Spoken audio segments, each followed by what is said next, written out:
Tantor Audio, a division of Recorded Books, presents Diversity in the Workplace, eye-opening interviews to jumpstart conversations about identity, privilege, and bias, by Bärí A. Williams, narrated by Lisa Reneé Pitts. Limit of liability / disclaimer of warranty. The publisher and the author make no representations or warranties with respect to the accuracy or completeness of the contents of this work, and specifically disclaim all warranties, including, without limitation, warranties of fitness for a particular purpose. No warranty may be created or extended by sales or promotional materials. The advice and strategies contained herein may not be suitable for every situation. This work is sold with the understanding that the publisher is not engaged in rendering medical, legal, or other professional advice or services. If professional assistance is required, the services of a competent professional person should be sought. Neither the publisher nor the author shall be liable for damages arising herefrom. The fact that an individual, organization, or website is referred to in this work as a citation and/or potential source of further information does not mean that the author or the publisher endorses the information the individual, organization, or website may provide or recommendations it may make. Further, readers should be aware that websites listed in this work may have changed or disappeared between when this work was written and when it is read. Introduction. Where we are today. The history of work in the United States has always been fraught with inequities. The many advancements that have been made are largely the result of the labor movement's hard-fought struggle for workers' rights. Unfortunately, these rights have often been applied unequally. Addressing internal and external issues of inequity demonstrates to employees that companies care about them holistically, which fosters a sense of belonging. To create an inclusive workplace, it is essential for company leaders to understand the history of employee rights and the myriad experiences that employees bring and cope with in the workplace. Diversity may get people in the door. Inclusion keeps them there. Let's dive in. How do we define diversity? Diversity refers to the distinct traits that make a person unique, such as sex, race, gender, religion, education, age, ability, and national origin and culture. This book touches on two types of diversity: identity and cognitive. Identity diversity, also called representational diversity, is reflected in the immutable characteristics that define an individual's lived experiences, such as being differently abled or being a person of color. These differences directly influence a person's day-to-day encounters, access, and opportunities. Cognitive diversity refers to the different ways that people think, problem solve, and express themselves. A cognitively diverse workplace may comprise introverts, extroverts, and those who have different communication styles. Cognitive diversity can be heavily influenced by identity diversity through the experiences of people with different racial and ethnic backgrounds, abilities, religions, genders, and sexual identities. Both identity and cognitive diversity make a person unique, and it is the interaction among unique people that makes an organization diverse. This book will explore the experiences of people from a variety of backgrounds to help readers understand how individuals' experiences influence, not just company and team output, but individual output as well. Company success depends on individual success, which is inextricably tied to an employee's experience. A cultural snapshot. Workplace discrimination can come in various forms, such as not hiring or promoting someone because of that person's religious garb, or denying a woman a work assignment because she's pregnant. It could also manifest as withdrawing an opportunity from a differently abled person or making jokes about someone's age. For employees who come from marginalized communities, the pressure to survive and thrive within workplace hierarchies can be incredibly stressful. In prior decades, discussions about race, religion, ethnicity, culture, and politics were typically avoided in professional environments. In today's workplaces, such discussions are much more common. Many crucial conversations about diversity in the workplace are informed by current events, and controversial political and social stances are having an increasingly greater impact in the office. In fact, the workforce is beginning to embrace social justice and activism. CEOs of several major companies have taken a stance on issues from racism to police shootings, and some have introduced new policies reflecting changing societal mores. In March 2019, the CEOs of Wells Fargo and J.P. Morgan Chase chose to divest from private prisons. In June 2019, Bank of America announced that it would no longer finance the operations of prisons and detention centers. In the wake of the #MeToo movement, which exploded on social media in fall 2017, several companies introduced new policies to protect employees from sexual misconduct. For example, Condé Nast International, publisher of Vogue, GQ, and Teen Vogue magazines, adopted new rules that prohibit hiring models under 18 years of age and require private dressing rooms for models during photo shoots. How did we get here? A brief history of employee rights. Workers' rights have been a flashpoint for America since its beginnings. Although there have been significant gains, there are mountains still left to climb. Let's look at key moments in the past 100 years in the fight for workplace equality and protection. At the end of the Civil War in 1865, work moved from farms to factories, and higher wages spread from the North to the South.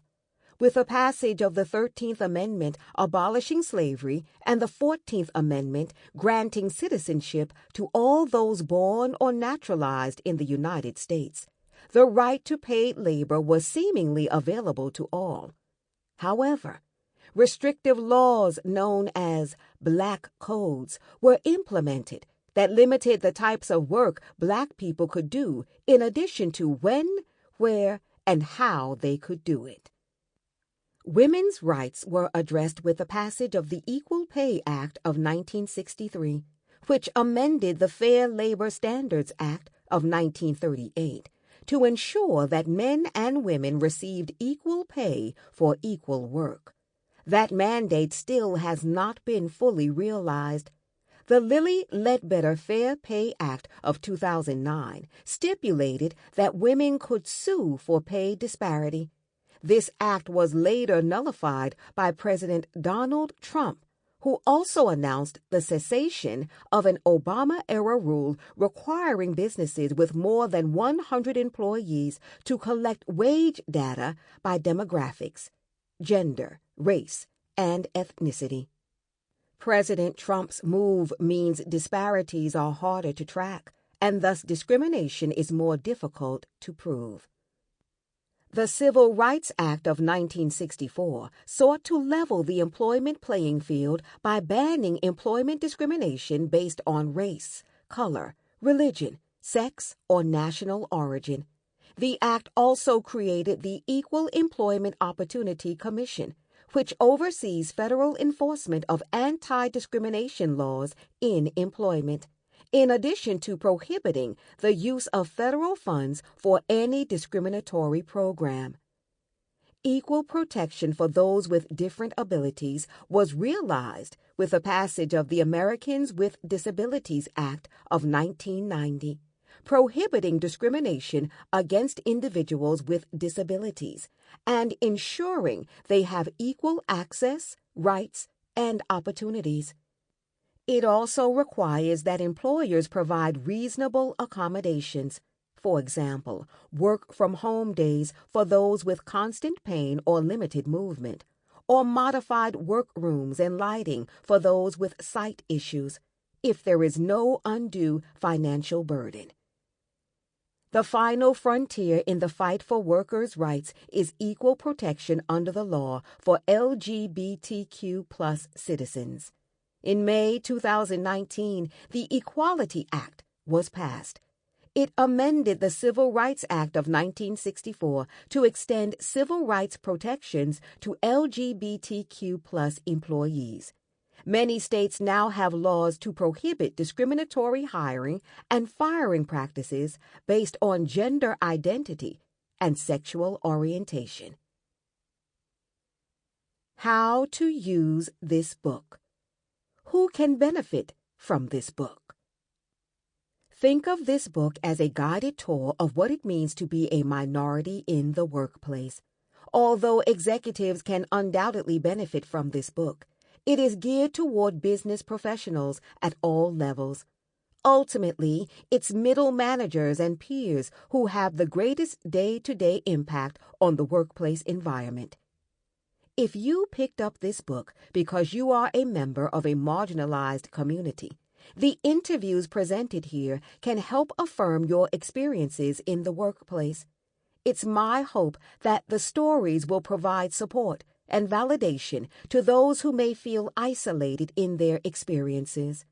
Additionally, this book is meant to serve as a resource to inspire and facilitate crucial conversations among managers, employees, and executive teams.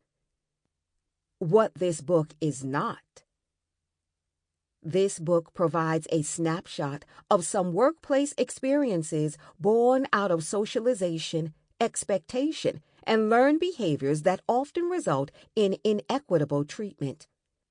Although the book can provide context for how to deal with certain behaviors, it's not a substitute for actual human resources HR policy or state and federal law.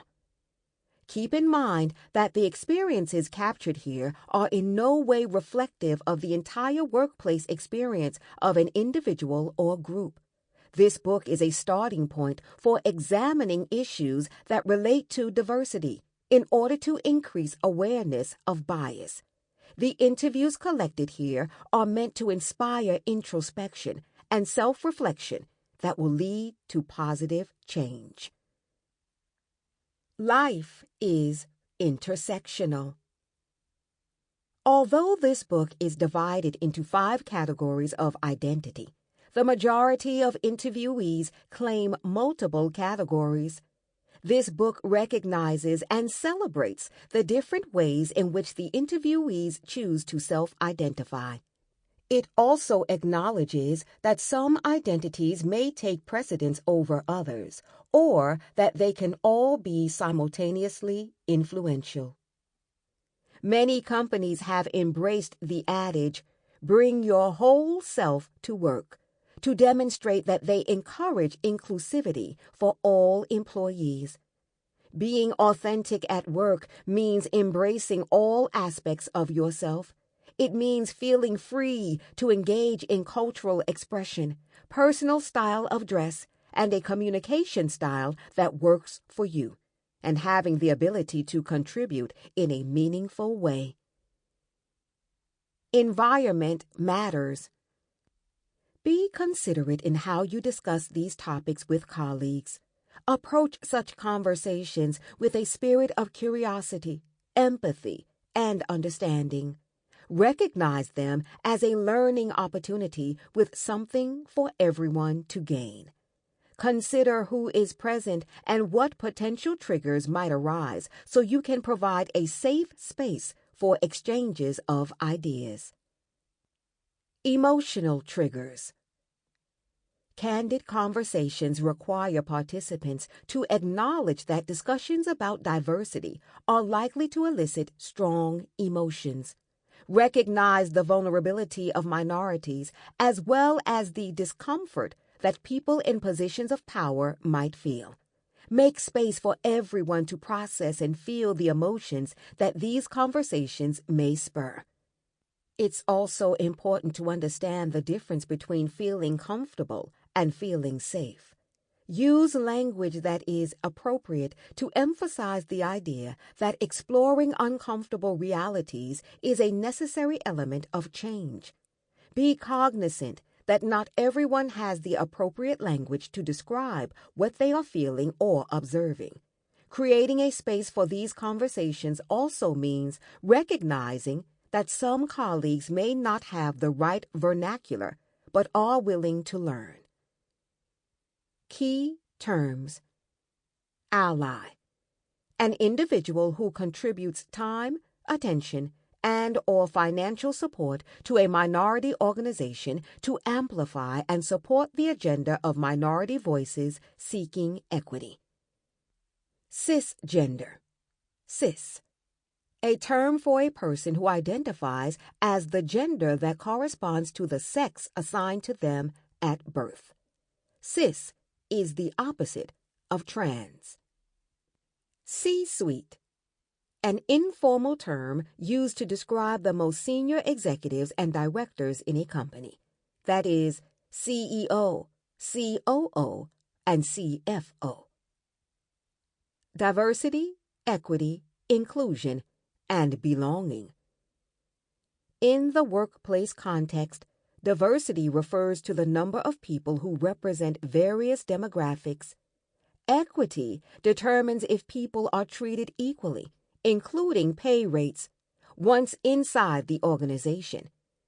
Inclusion means how they are integrated into the organization and involved in decision-making. And belonging ensures that people are comfortable and will stay. Imposter syndrome. When an individual doubts their accomplishments and doesn't believe their success is earned, they fear that they will be found out or exposed as a fake. In-group. A group of people who have a shared identity or interest. Intersectionality. A term coined by Professor Kimberly Crenshaw that initially addressed the challenges of Black feminism and has now come to embrace the points of intersection among gender identity, race and ethnicity, socioeconomic identity, familial status, and other types of identity. Model minority. A shorthand term for classifying Asian Americans as smart, dutiful, docile, and intellectually ambitious. Passing. Typically an in-group term used to describe how someone in the group may be mistakenly identified as a member of a dominant group. For example, a non-white person who looks phenotypically white may be said to pass for white. Privilege.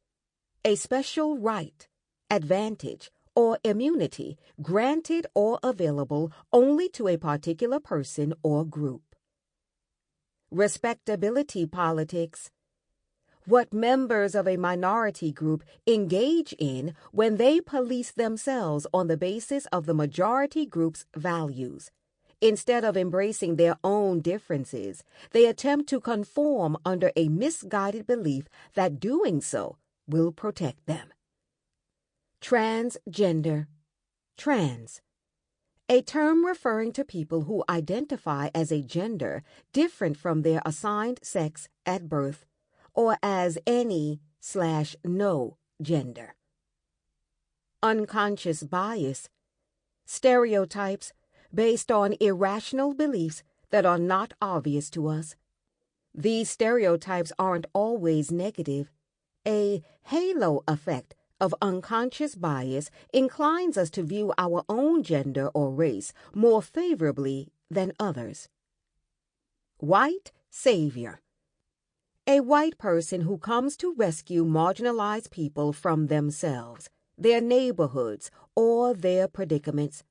White saviors believe that they can overcome structural or institutional racism or discrimination because they are greater than those impediments. Rules of engagement. To create a safe space for candid conversations, set these ground rules. Check your biases at the door.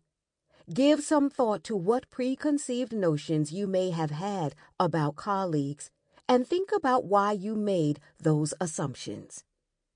Don't take or give negative feedback as a personal attack. Feedback is a tool to make us better, not an unchecked opportunity to criticize coworkers. When used properly, it can provide vital information that leads to improvement. Allow people to sit with their discomfort. These discussions are about growth and clarification, so don't rush to get past the uncomfortable part. It's perfectly okay to let someone feel what they feel until they reach a point of revelation or insight. Engage the resistance. Don't be afraid to ask why or try to discern the reasons someone feels the way they do. Approach discussions with respect and intellectual curiosity, not judgment. Meet people where they are. Approach people from a place of genuine interest and desire for growth. Don't try to diminish the lessons a person has learned from their lived experience. Identify common beliefs. There are always shared understandings if you look for them. Part 1. Race. America's original sin in the workplace. Racialized jobs have deep roots in American history, from the institution of slavery and Chinese immigrants building the transcontinental railroads to Latinx migrants working on produce farms in the present day. Bias has played a role in dictating who can enter certain professions, and many minority groups have been relegated to low-paying manual labor jobs for generations. This practice continues today and perpetuates an assumption that non-whites are unsuited to managerial roles and positions of power. Equal pay for equal work isn't just a gender issue. The lifetime earnings of Black and brown men lag behind those of their white male colleagues, as noted by the Pew Research Center. Research funded by the Department of Justice also shows that white male felons are more likely to be employed than Black men with a bachelor's degree and no criminal record. In order to make an inclusive and equitable workplace experience, companies must listen to, understand, and internalize the experiences of a diverse workforce. Doing so will help them analyze their practices to ensure that some employees aren't allowed to fail upward, while others have to move mountains for a shot at getting ahead. Read on for stories of such mountain movers. Orchid Bertelsen, The Model Minority and Assimilation. Bärí A. Williams. What's unique about your background? Tell me about yourself. Orchid Bertelsen. I work at Nestlé in the Innovation Group, which most people are surprised exists because you tend to think of candy and ice cream. My grandparents met at KU, University of Kansas. I'm the only person without a grad degree in my family. I was born in Kansas but moved to Taiwan when I was 2. Once I came back to the United States, I repeated first grade in a suburb of Chicago because there was concern that learning English was going to be an issue. In Asian culture, summer class is for getting ahead and having a head start on next year's topics. In the U.S., though, summer school is for catching up. So my parents enrolled me in summer math class thinking I would learn the next year's topics. I went to a math class for summer school and I was advanced, so they suggested I be put into a computer class. Once school restarted, I was the first Asian girl in these classes. BAW. How has race affected your journey? What impact did it have on your sense of self as you transition through school and into the workplace? OB. In college at George Washington, I had an ABC, American-born Chinese boyfriend, but didn't hang out with the international Asian students, aka FOBs, fresh off the boat. I made those conscious decisions because my father wanted me to blend in and assimilate as best as possible. I also never felt like I belonged with the Taiwanese because I didn't follow their customs and cultures.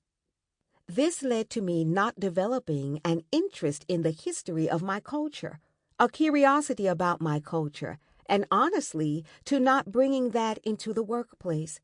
There was always the message of assimilation. Being the model minority is essentially white people pointing to you and saying, "Why can't you be like them? They are quiet, hardworking, and just happy to be here." The more you can be like everyone else, the more you will be treated like everyone else. Safety comes from blending in and not standing out.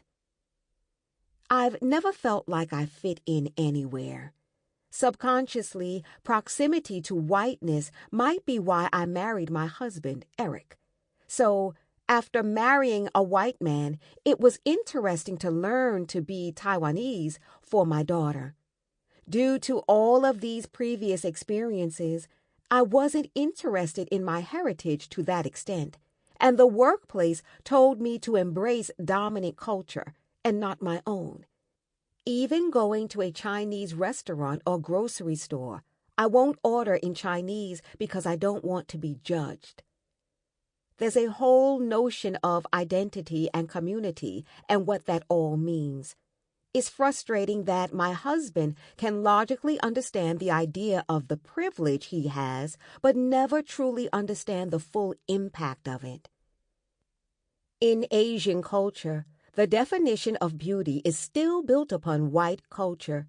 You see skin bleaching creams, double eyelid surgery, eye crease surgery, rhinoplasty, etc. It is all about how close to Asian you can look while still looking white. How has being a model minority affected your career? The model minority stereotype has positively impacted my career. Professionally, when I walk in the door, there's a certain amount of privilege that comes with being Asian. There are stereotypes with positive connotations, like you're good at math, you are docile, hardworking, you'll be quiet, and that can work to your advantage. Part of the workplace burden is being Asian American. So there's the Asian part and then the American part. When it comes to both, I'm the worst type of perfectionist because I don't think I fully embody either. That manifests when I go back and look at something I've completed at work, and it can be excellent, but I'll dissect it to see how it can be better. That can be a gift and a curse. When you judge other people, it's a way of judging yourself. I'll look at someone's work and think, did you phone it in or did you actually try? It's like the adage, if you want something done well, do it yourself. But there are different ways to get to a destination, and who is to say one way is better than another? But with this societal and cultural pressure of living up to this model minority, You're always putting yourself under a microscope. This is doubled when you're a woman in leadership. One misstep, and it's like, Sample complete. Ready to continue?